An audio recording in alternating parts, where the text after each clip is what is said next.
Hello students, let's start a new chapter, that is chapter number 6 tissue.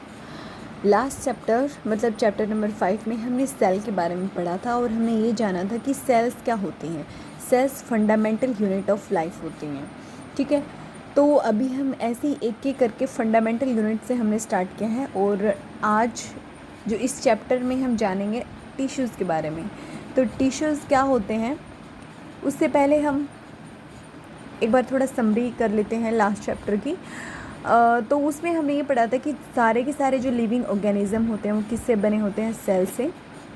जो unicellular organism होते हैं, unicellular नाम से ही पता चलता है, यूनि का मतलब वन, सेलुलर मतलब सेल, सेल से बने हुए। तो जो एक सेल से बने हुए ऑर्गेनिज्म होते हैं वो सारे के सारे अपने फंक्शंस सिर्फ एक सेल से ही परफॉर्म करते हैं, ठीक है।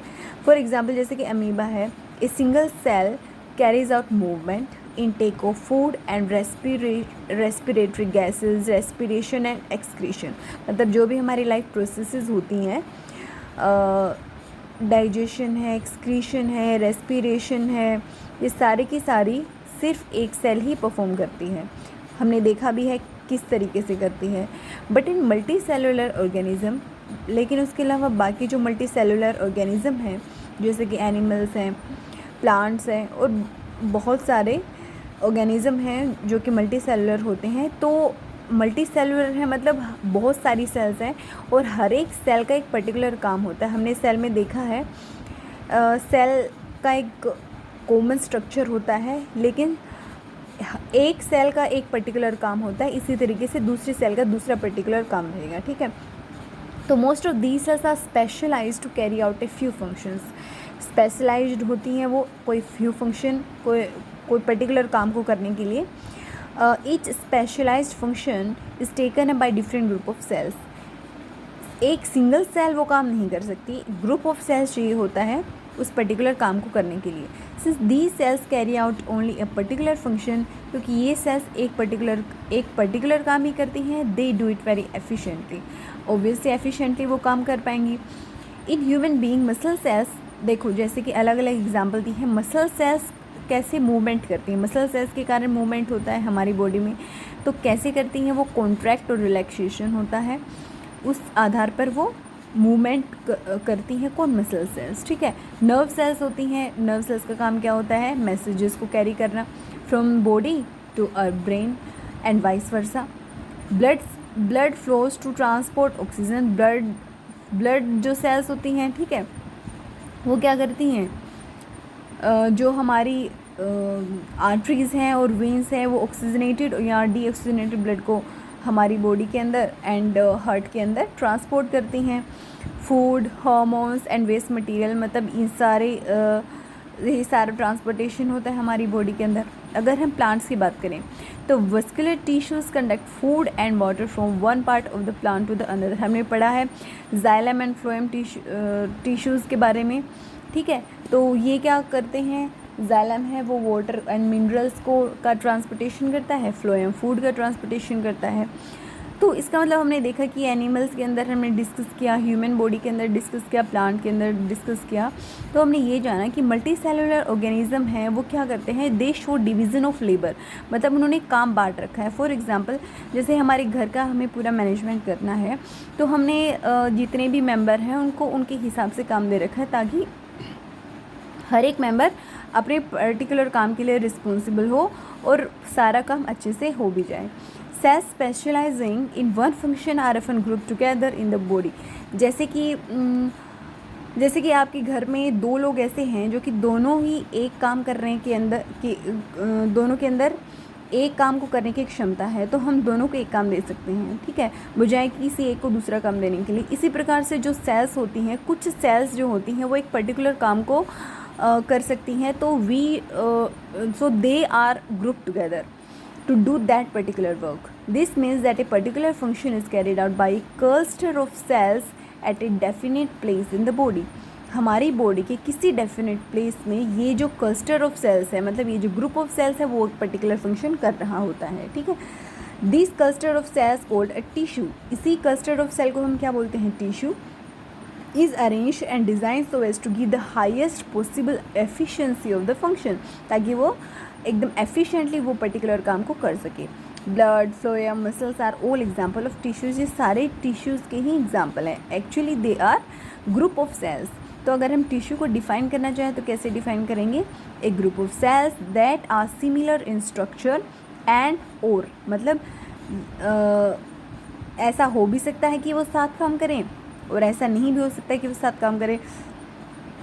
सो they work together to achieve a particular function forms a tissue. Tissue कब बनेगा? जब एक ग्रुप ऑफ सेल्स किसी पर्टिकुलर काम को करने के लिए आपस में ग्रुपिंग करती हैं. इस तरीके का उनका स्ट्रक्चरल फॉर्मेशन होता है. ठीक है, उसको हम क्या बोलेंगे? Tissues. In one word, group of cells is known as tissues. Obviously they will be doing some particular work. ठीक है, so this was how cells make tissue. Next is, are plants and animals made of same type of tissues? क्या plant और animals same type of tissues से बने होते हैं? तो हम दोनों को कंपेयर करके देखते हैं. एक तरफ प्लांट को रखते हैं, एक तरफ एनिमल टिश्यूज़ को रखते हैं. तो हम देखते हैं कि दोनों की दोनों चाहे वो प्लांट है और एनिमल है, वो उनका काम ही अलग अलग होता है. जैसे कि एक पेड़ है, वो स्टेशनरी रहता है, तो उसके हिसाब से ही उसकी ज़रूरतें होती हैं और उसके ज़रूरतों के हिसाब से ही सेल्स हैं वो पर्टिकुलर काम करेंगी. हम देख सकते हैं दोनों के अंदर डिफरेंस होता है. प्लांट स्टेशनरी फिक्स होते हैं, वो मूव नहीं करते. Most of the tissues they have are supportive, क्योंकि उनको खड़ा रहना होता है तो उनको सपोर्टिव टिश्यूज़ की ज़्यादा ज़रूरत होती है. Which provides them with structural strength. उनको स्ट्रक्चरल स्ट्रेंथ मतलब उनके स्ट्रक्चर को स्ट्रेंथ प्रोवाइड करने की ज़रूरत है. वहीं सेम चीज़ सपोर्ट की ज़रूरत है उनको खड़ा रहने के लिए. So most of these tissues are dead tissues होते हैं. आपने देखा होगा एक पेड़ है, उसकी छाल है, वो आराम से हट जाती. क्यों हट जाती? Because they are dead tissues. Since dead cells can provide mechanical strength as easily as live ones and need less maintenance. जो डेड टिश्यूज़ होते हैं वो क्यों फिर भी होते हैं एक प्लांट के अंदर? क्यों एक प्लांट उनको रिलीज़ नहीं कर देता है? वो इससे नहीं रिलीज़ करता क्योंकि ये जो डेड टिश्यूज़ हैं वो एक सपोर्ट प्रोवाइड करते हैं और उनको मेंटेनेंस की भी ज़रूरत होती नहीं है. और भी क्योंकि एक डेड सेल है तो उसको किसी भी तरीके की कंजम्पशन की ज़रूरत नहीं है, मेंटेनेंस की ज़रूरत नहीं है. तो और जबकि वो सपोर्ट प्रोवाइड कर ही नहीं है, तो ये अच्छा है कि if they get attach to a plant और ए ट्री. अगर हम एनिमल की बात करें तो वो मूविंग है, मोबाइल हैं. उनको अपनी अलग अलग ज़रूरतों के लिए, चाहे फूड है, चाहे मेट्स या फिर शेल्टर, उनको अपनी ज़रूरतें पूरी करने के लिए उनको मूव रहना पड़ता है, उनको मूव करना पड़ता है. They consume more energy as compare to plants. Obviously उनको उनकी एनर्जी रिक्वायरमेंट्स भी प्लांट के कंपैरिजन में ज़्यादा हैं. तो most of the tissues they contain are living. So living tissues ही होते हैं अधिकतर.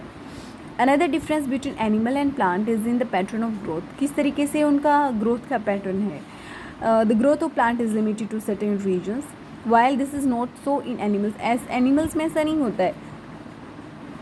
There are some tissues in plants that divide throughout the life. कुछ टिश्यूज़ ऐसे होते हैं जो डिवाइड होते रहते हैं एक प्लांट के अंदर. These tissues are localized in certain region.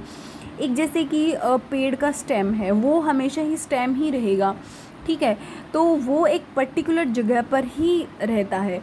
उसके बाद में उसकी एक टहनी है, वो उसके अंदर कोई चीज़ नहीं आने वाला है. आगे जाके ये फर्दर डिवाइड हो सकता है, but in that particular region there will be no change until the life of a tree or a plant.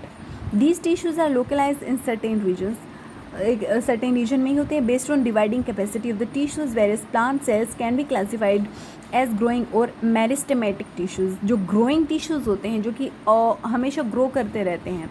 एक तो वो टाइप ऑफ टिश्यू हो गया. सेकेंड इज़ परमानेंट टिश्यू, जो कि हमेशा परमानेंट रहते हैं. So this is how we divide the tissues in a plant. Cell growth in animals is more uniform.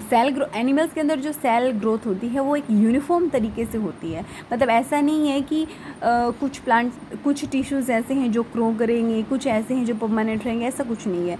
एक यूनिफॉर्मिटी होती है as far as animals are concerned. So there is no such demarcation of dividing and non-dividing regions in animals. ऐसा कुछ नहीं है. The structural organization of organ जो organ and organ system is far more specialized and localized in complex animals than even in very complex plants. चाहे plant कितना ही complex क्यों ना हो, लेकिन एक एनिमल के अंदर जो स्ट्रक्चरल ऑर्गेनाइजेशन होता है ऑर्गन का, वो ज़्यादा स्पेशलाइज्ड होता है.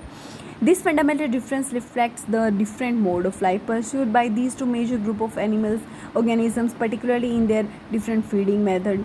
मतलब उनके फीडिंग मेथड में हो चाहे कुछ भी हो, ये मतलब अपना उनका पूरा का पूरा जो तरीका है लाइफ को परस्यू करने का, वही अलग होता है एक प्लांट और एक एनिमल में. Also they are differently adapted for a sedentary existence on one hand and active locomotion on the other. जैसे कि प्लांट्स हैं जो कि मतलब उनका एक सीडेंट्री एग्जिस्टेंस होता है, एनिमल्स हैं वो लोकोमोटिव होते हैं, मूव करते रहते हैं. So they contribute to this difference in organic system design.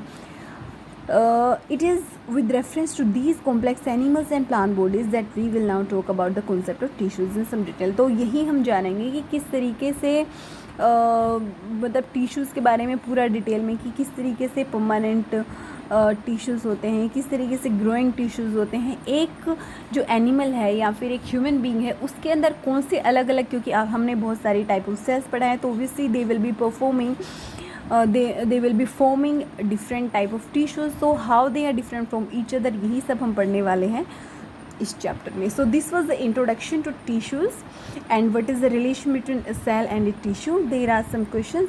What is a tissue and what is the utility of tissue in multicellular organism? You have to attempt these questions, and if you have any questions till now, you can ask me. Thank you. Have a nice day.